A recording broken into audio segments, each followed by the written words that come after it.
दोस्तों नमस्कार, मैं जगन्नाथ गौतम देश रोजाना यूट्यूब मंच पर आपका स्वागत है। दोस्तों, हरियाणा प्रदेश कांग्रेस हाईकमान के लिए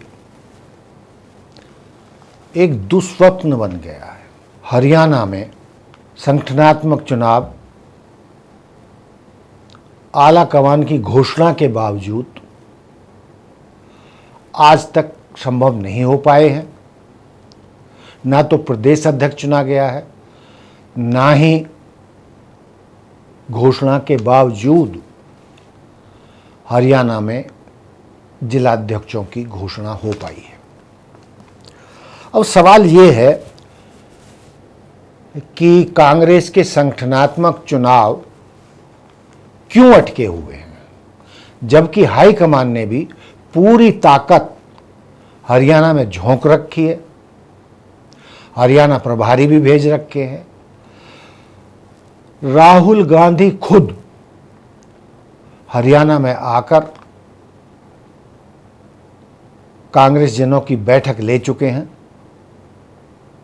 कई कवायदें की जा चुकी हैं, कई फार्मूले आजमाए जा चुके हैं, लेकिन बावजूद इसके न प्रदेश अध्यक्ष का नाम फाइनल हो पाया है और ना ही जिला अध्यक्षों के नाम घोषित हो पाए। अब सवाल पे ये पैदा होता है कि आखिर ये कभी ना कभी तो होना है। कांग्रेस हाईकमान भी इनको हमेशा के लिए नहीं टाल सकता। 10-11 साल से टले हुए हैं। अब इसके वजह क्या है? दोस्तों, वजह तो साफ है, जिसको पूरा हिंदुस्तान जानता है कि हरियाणा कांग्रेस के नेताओं में भयंकर गुटबाजी है, जिसका समाधान आज तक कांग्रेस हाईकमान भी नहीं खोज पाया है। उस समस्या का समाधान नहीं कर पाया है। अब ये सवाल ये पैदा होता है कि ये मामला अटका है तो कहाँ अटका है। दोस्तों, यदि हम जानकारों को माने तो एक फार्मूला ये आया था कि भूपेंद्र सिंह हुड्डा जी को हरियाणा विधानसभा में नेता प्रतिपक्ष बना दिया जाए। चूंकि कांग्रेस के जो विधायक हैं 37, उनमें से ज़्यादातर शायद 30-31 हुड्डा जी के समर्थक हैं, तो इसलिए उनको सीएलपी लीडर बना दिया जाए और दूसरे गुट यानी सैलजा गुट, या तो सैलजा गुट को फिर से प्रदेश अध्यक्ष बनाया जाए, या जो हुड्डा जी के विरोधी गुट में नेता हैं, अब ज़्यादा बचे भी नहीं हैं, सैलजा है, रणदीप सुरजेवाला है, या और कुछ नेता हैं, या अपने जो ये गुड़गांव वाली बेल्ट है, जो यादव बेल्ट है, इनका भी अपना वजूद है। तो कोई आम सहमति नहीं बन पा रही है, यानी इसको भी हुड्डा जी ने मानने से इनकार कर दिया। तो आखिर हुड्डा जी क्या चाहते हैं? हुड्डा जी ये चाहते हैं कि मुझे सीएलपी का लीडर तो बनाया ही जाए और हमारे गुट के ही किसी नेता को प्रदेश कांग्रेस का अध्यक्ष बनाया जाए। लेकिन जो खबरें छन छन कर आ रही हैं, तो हुड्डा जी के दिल की अंदरूनी जो बात है, वो ये चाहते हैं कि उनके बेटे जो वर्तमान में सांसद हैं, उनको प्रदेश कांग्रेस का अध्यक्ष बना दिया जाए। लेकिन कांग्रेस हाईकमान हुड्डा जी से भी छुटकारा चाहता है और वो हुड्डा जी के बेटे को भी, दीपेंद्र हुड्डा को भी प्रदेश अध्यक्ष बनाने के लिए तैयार नहीं है। फिर कौन बनेगा? तो दोस्तों, इस मामले में जो हमारे सूत्र बता रहे हैं कि जो कांग्रेस हाईकमान है मंथन कर रहा है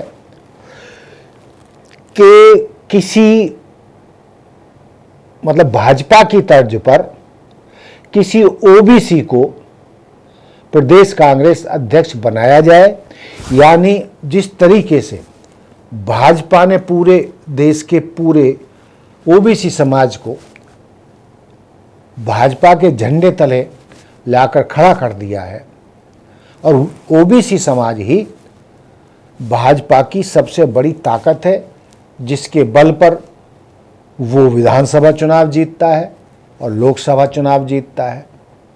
क्योंकि यदि हम मोटे मोटे तौर पर बात करें तो पूरे समाज की बात करें, जातीय आधार पर हम देखें तो जो पुराने जो आंकड़े हैं उसके लिहाज से 52% ओबीसी और पिछड़ा समाज है। तो जिस पार्टी ने 52% समाज पर अपनी गहरी छाप छोड़ रखी है, ओबीसी को अपने काबू में किया हुआ है, तो वो फिर क्यों चुनाव नहीं जीतेगी। तो अब कांग्रेस के अंदर से भी ऐसी आवाज़ें उठने लगी हैं कि हमें भी ओबीसी समाज को अपने पाले में लाना होगा यदि कांग्रेस को सत्ता में लौटना है तो। लेकिन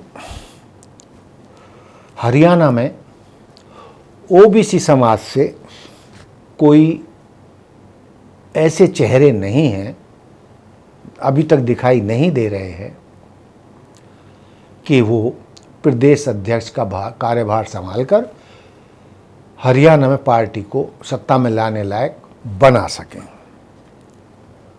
लेकिन ये फार्मूला जो है कैप्टन अजय यादव जी का बताया जाता है, और उन्होंने ही ये कहा है कि हरियाणा में भी ओबीसी नेताओं को आगे लाया जाए, किसी ओबीसी को प्रदेश अध्यक्ष बनाया जाए। शायद वो अपने लिए प्रदेश अध्यक्ष का ओहदा चाह रहे होंगे। कैपेबल नेता हैं, दक्षिण हरियाणा के ताकतवर नेता हैं, तो इसमें भी दो राय नहीं है।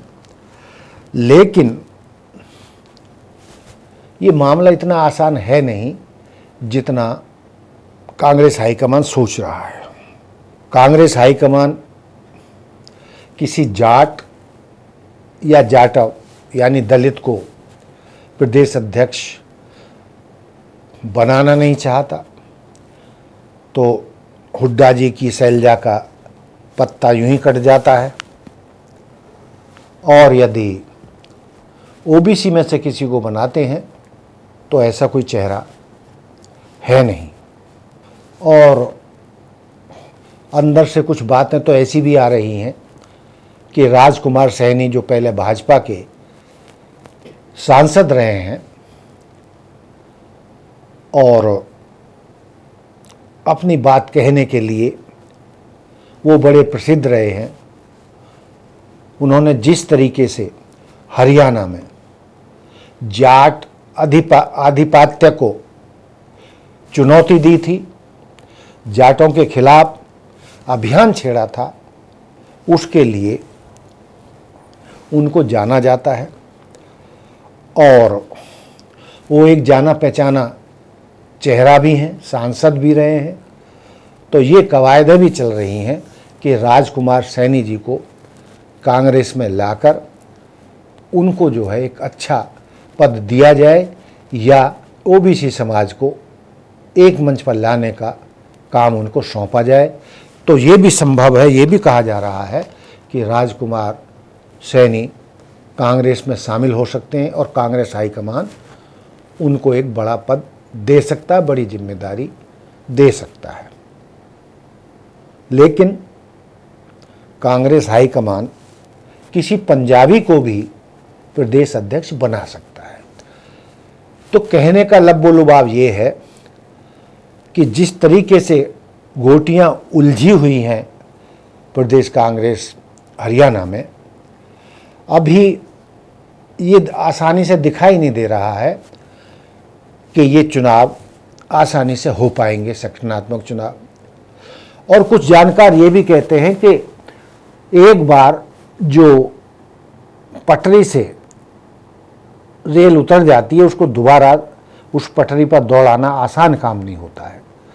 तो संगठनात्मक चुनाव 10-11 साल से अटके हुए हैं, तो उनको कराना कांग्रेस हाईकमान के लिए टेढ़ी खीर बना हुआ है। तो दोस्तों, हम भी इंतज़ार कर रहे हैं, आप भी इंतज़ार कीजिए कि कांग्रेस हाईकमान हरियाणा को कब नया प्रदेश अध्यक्ष देगा और कब सभी जिलों को जिला अध्यक्ष मिलेंगे। तो दोस्तों, देखते रहिए देश रोजाना। नमस्कार, धन्यवाद। हमारे साथ जुड़े रहने के लिए सब्सक्राइब करें देश रोजाना के YouTube चैनल को और नई वीडियो की नोटिफिकेशन पाने के लिए बेल आइकन जरूर दबाएं। अगर आप ये वीडियो Facebook या Instagram पर देख रहे हैं तो पेज को लाइक और फॉलो जरूर करें और ज्यादा से ज्यादा शेयर करें।